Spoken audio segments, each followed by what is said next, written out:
A Brooklyn Center nonprofit is striving to boost immigrant voting across the state. CAPI USA works primarily with refugees and immigrants to meet their basic needs. But the nonprofit also helps people learn how to exercise their right to vote. One way they do this is through their extensive phone banking efforts. CAPI's goal is to call 17,000 households before the election to help people learn how to vote or how to request a ballot. There are many studies that show that there is significant barriers to voting, specifically for immigrant and refugee communities. Barriers such as language access, transportation access, and we know that people want to participate, want to build power within their communities, participate in democracy, but they might not have the resources or the mechanisms or the tools to know how to do so. And that's where CAPI comes in to really engage people and let them know that, that we are a resource for them. The organization serves about 7,000 people across the state. For more information, you can visit us on ccxmedia.org. Pafua Yang, CCX News.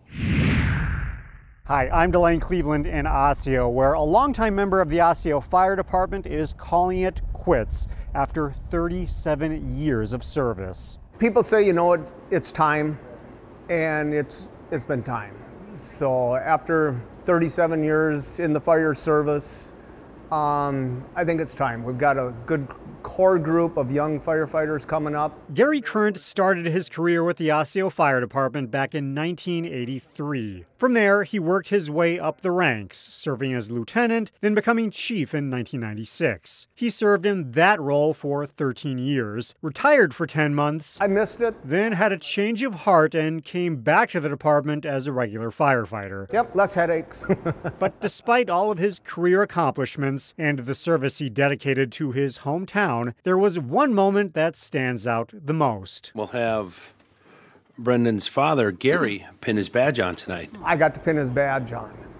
That's probably the proudest moment. And my wife asked my son, why did you want to be a police officer? And his comment was, to do something meaningful with my life.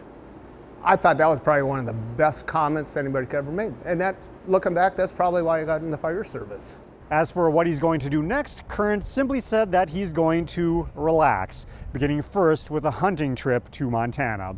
In Osseo, Delane Cleveland, CCX News. This is where just about all the magic happens. For the past 5 years, this is our big production still. Right now we're distilling rum. Sculven Distillery owner Tyson Schnitger has produced his popular line of spirits in this Brooklyn Park office complex. This is our new workhorse. We just upgraded to this just a couple months ago and it's working great. But that piece of equipment isn't the only thing about this distillery that's new. Oh, come on in. Sculven Distillery is now home to a cocktail room, fulfilling a goal that's been on Tyson's mind for years. Then when they walk through that door, the amount of expletives I've heard as people step into the space really tells me that we did something exceptional. The cocktail room opened earlier this month. It's a Japanese-inspired space that allows for social distancing because they want customers to make reservations. I could put a bunch of tables out here and I could put a line of tables facing into the production space, but we didn't want that many people coming in here. And Tyson says they hope to provide an experience that's usually found in a place like downtown Minneapolis, only with free parking and considerably shorter walks from your car. There's nothing like this in Brooklyn Park. My wife and I have lived here for about 18 years now. There's some good restaurants and a couple good bars around, but nothing that's to this level. And then there are the drinks. Kampai. One of the requirements of a cocktail room is that they have to produce all of their own beverages. We can't just buy a spirit and use it here. We can't use tequila. We can't use scotch. We have to try and come up with some type of substitute using only our spirits.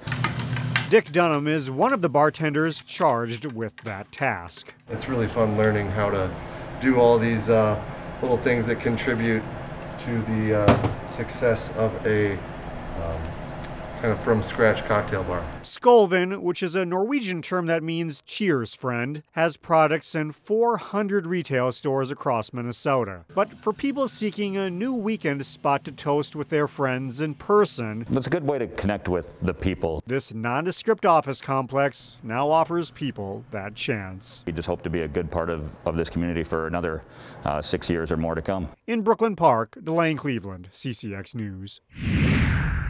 This is our Tricked and Treated event.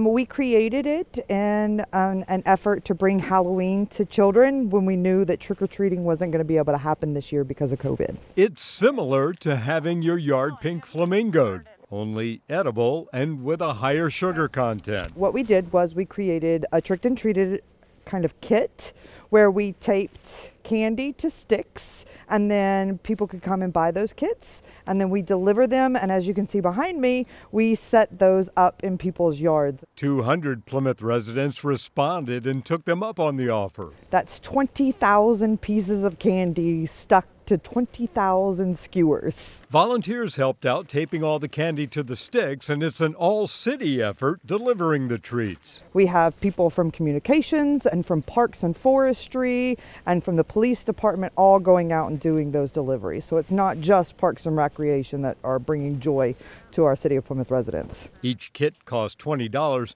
but if you were thinking about ordering one, we are sold out. It took many, many, many man hours getting all of those pieces of candy stuck to all those sticks, and then of course all the deliveries. For 200 people, that's a lot of deliveries. Keep up with all the things the Plymouth Parks and Recreation Department is doing on their webpage on the City of Plymouth website. In Plymouth, Neil Persley, CCX News. Find more local news stories at ccxmedia.org and follow us on social media.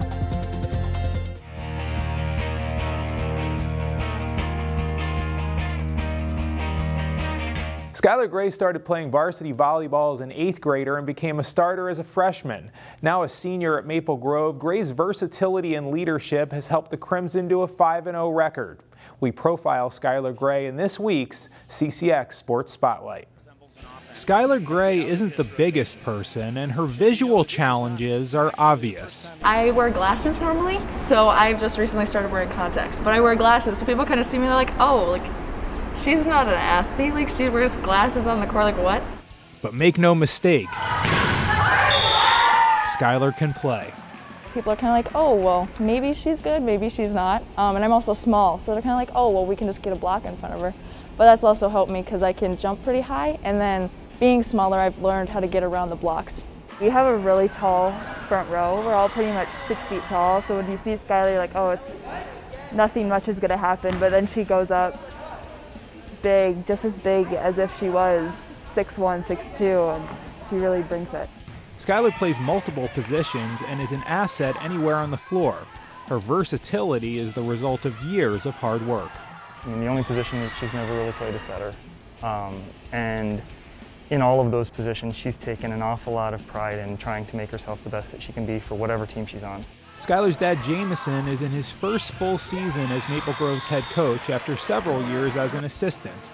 Father and daughter have a pretty easygoing relationship, even when dad becomes coach. He's been around volleyball with me since I started, so I really got that early on that he isn't dad at volleyball, he's coach, but then we can still be like, you know, oh, hey, dad at home. I had always said that I was not going to coach my own kid. And then I got the opportunity when she was 13, and we actually found that we did pretty good together. She is willing to take feedback a whole lot better than I ever did with my own parents, but when we're here, I'm not dad. I'm coach or Jameson. When we're at home, sometimes that slips and I'm still Jameson, but otherwise I'm dad. And you know, that delineation is something that's worked for us over the years and continues to. Getting varsity experience as an 8th grader and being a starter as a freshman gave Skylar an opportunity to learn from her older teammates. Here's Gray rifling out. She's become a solid leader for the Crimson, albeit with her own style. I don't want to be super obnoxious, but I also don't want to bring people down, obviously. I think I try and stay level-headed so that I can keep the people around me level-headed so we don't have a lot of hills and valleys in our game. And that's definitely how I lead a lot of people. You know, I don't get super fired up about things, but I also don't, you know, get super down on people when things go wrong. Skylar verbally committed to Minnesota as a sophomore, and she's staying true to her word. Being a student athlete for the Gophers just felt right. When I went to visit and I talked to Hugh and the staff there, they were all so nice, and it really connected with me, because that's super important to me, is like being kind to other people and like caring about who you are as a person, and like not only as an athlete but as a person too. And that definitely is a vibe that I got from them. For now, Skylar Gray will enjoy her last season of high school volleyball, especially since it's a season that almost didn't happen. I was beyond elated to hear that we were going to have a season again. You know, it was really disheartening to hear that we weren't going to have a fall season. You know, especially being my senior season, I've been around these girls since I was in 7th grade. So I know most of these people, and it means so much to me to be able to come out and have one last rally with these girls. Skylar wants to major in neuroscience at Minnesota. She suffered 2 concussions as a sophomore, and those injuries inspired her to want to help other people who experience brain trauma. For the CCX Sports Spotlight, I'm Jason Malillo. Find more prep sports games and highlights at ccxmedia.org and follow us on social media.